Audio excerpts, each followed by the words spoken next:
L'acharnement soudain de la machine politico-médiatique contre Dieudonné ne manque pas de surprendre et laisse un goût désagréable. La liberté impose le respect des idées et des opinions, même scandaleuses. Le droit n'est pas soluble dans la vindicte moralisatrice.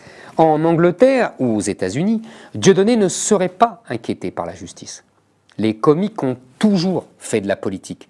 Guy Bedos menait campagne contre Giscard en 1981, tandis que Coluche songeait même à être candidat.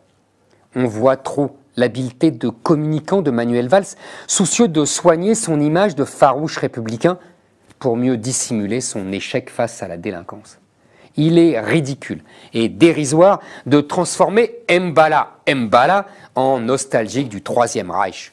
Dieudonné n'a jamais lu ni Maurras ni Barrès. Il est l'enfant qu'auraient fait ensemble Harlem Désir et Christiane Taubira. Il est le produit idéologique des années 80 et 90, du droit à la différence et de la diversité. Son public est cette France black, blanc, beurre, des banlieues que les antiracistes professionnels nous ont tant vantées. Son antisionisme rejoint la passion de l'extrême gauche pour les Palestiniens qui les a conduits à faire d'Israël un État fasciste, pire que les nazis, disait Stéphane Hessel. En voyage en Iran, Dieudonné invitait tous les chrétiens à se convertir à l'islam. Dieudonné a commencé à s'intéresser aux juifs, non pas à cause de ses relations avec son ancien compère Elie Semoun, mais parce qu'il n'a pu réaliser et produire un film consacré à la traite des Noirs sur le modèle de Shoah de Claude Lanzmann. Il a déduit de cet échec que les Juifs voulaient conserver le monopole de la souffrance et voler aux Noirs leur primauté dans le malheur.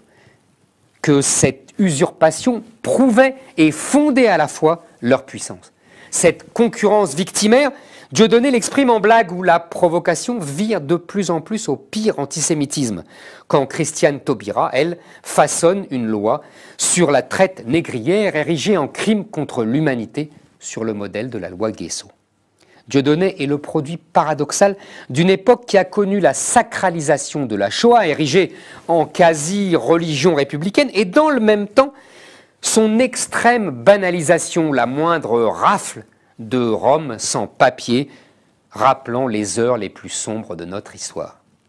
En s'acharnant soudain sur Dieudonné, la gauche veut faire oublier que lui, autant que son public de la diversité, tant prisé par les bien-pensants, sont le produit d'une époque, d'une idéologie, d'une politique, la leur. Dieudonné est le vilain petit canard qu'ils ne reconnaissent plus et veulent noyer pour l'oublier.